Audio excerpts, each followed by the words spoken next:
firman Tuhan pada pagi hari yang indah ini, yaitu dengan topik mengikut Tuhan dengan sungguh-sungguh.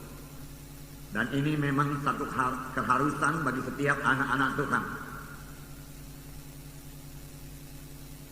Tidak ada dalam firman Tuhan yang mengizinkan kita mengikut Tuhan dengan separuh hati. Jadi memang seharusnya kita harus mengikut Tuhan dengan sungguh-sungguh, dengan segenap hati, dengan segenap jiwa, dengan kekuatanku, ku sembah Kau Tuhan, ku ikut Kau Tuhan. Saudara, kalau kita mau mengikut Tuhan dengan sungguh-sungguh, kita harus mematuhi seluruh firman Tuhan. Kita tidak bisa mengambil sebahagian saja. Apa yang kita suka kita ambil, kita terima. Apa yang kita senangi kita terima, kita pakai. Tetapi apa yang tidak kita senangi kita tinggalkan. Firman Tuhan adalah makanan rohani bagi kita. Tetapi bukan sebagaimana makanan badani, saudaraku, yang sudah pernah kita lihat, saudaraku, dalam pesta-pesta di mana satu meja panjang disediakan. Dan di atas meja panjang itu disediakan banyak makanan. Lalu kita pun datang dan memeriksa semua makanan itu. Lalu kita ambil makanan apa yang kita sukai. Lalu kita tinggalkan makanan apa yang kita tidak sukai. Saudaraku, bukan demikian dengan firman Tuhan. Kita harus menerima seluruh firman Tuhan.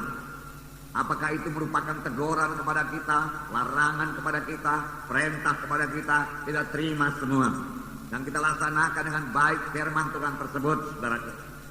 Saudara yang kekasih dalam nama Yesus, barulah kita boleh menerima janji-janji Tuhan. Nah, ada 4 perkara, saudaraku, dalam firman Tuhan yang harus kita perhatikan dan patuhi sungguh-sungguh. 4 perkara. Yang pertama, saudaraku, yaitu janji-janji Tuhan, janji-janji Allah. Alkitab berisi banyak janji-janji Tuhan. Kalau Coyonggi berkata sekitar 33.000 janji Tuhan. Ada hamba Tuhan yang lain berkata hanya 7.000 atau 9.000 janji-janji Tuhan. Puji Tuhan, walau 7.000, walau 9.000 itu cukup banyak. Apalagi kalau 33.000, itu membuat saya bersuka cita. Dan saudara bersuka cita tentunya dengan janji-janji Tuhan yang begini banyak. Puji Tuhan, buat kita bersuka cita.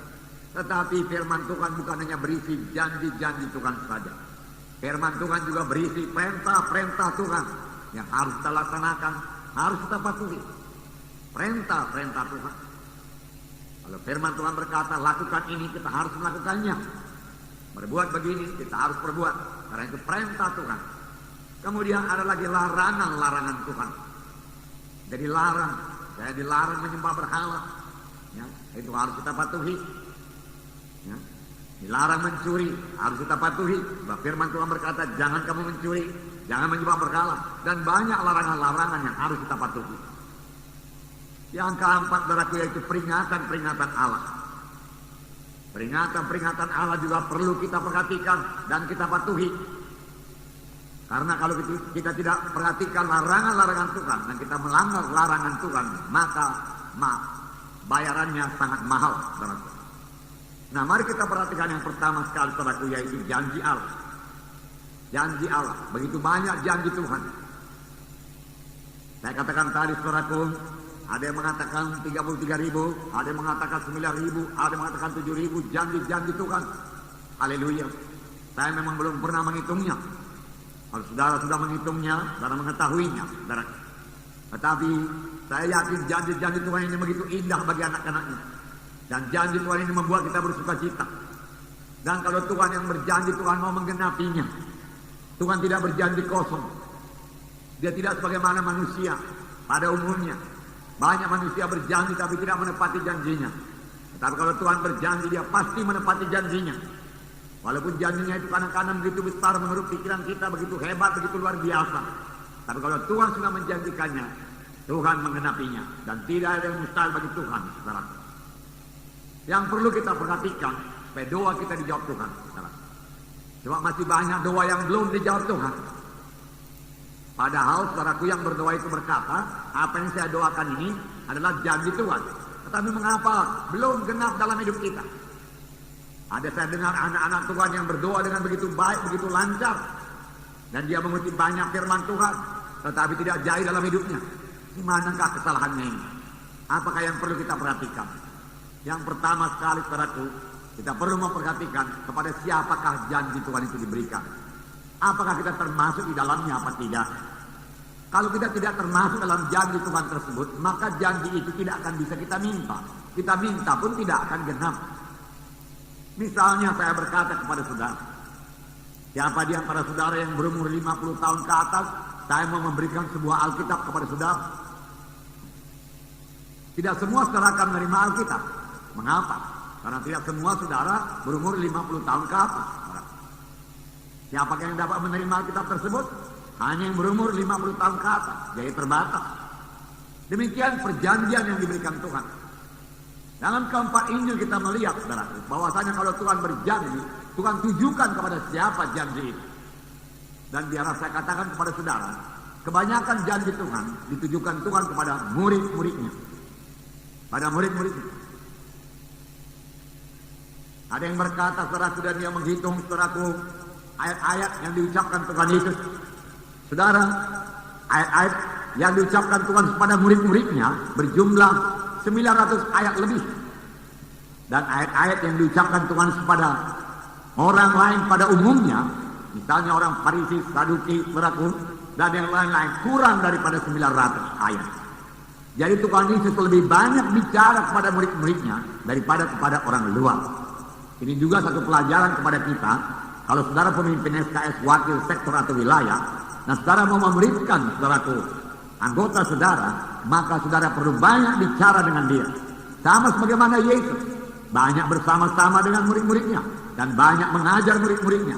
Bahkan Tuhan Yesus lebih banyak bicara kepada murid-muridnya daripada kepada orang luar. Tidak heran semua murid-muridnya jadi berhasil berarti menyampaikan maksud Tuhan dalam hidupnya. Demikian juga kita. Kalau kita mau memuridkan orang lain, kita harus, saudaraku, memberi banyak waktu kita, saudaraku, kepada murid kita tersebut, saudaraku. Dan banyak berbicara kepada mereka, saudaraku. Nah, ini adalah sistem magang, saudaraku, yang sudah kita pelajari. Haleluya, saudaraku. Nah, saudaraku yang kasih dalam nama Yesus, kepada siapakah janji Tuhan tersebut? Perlu kita perhatikan.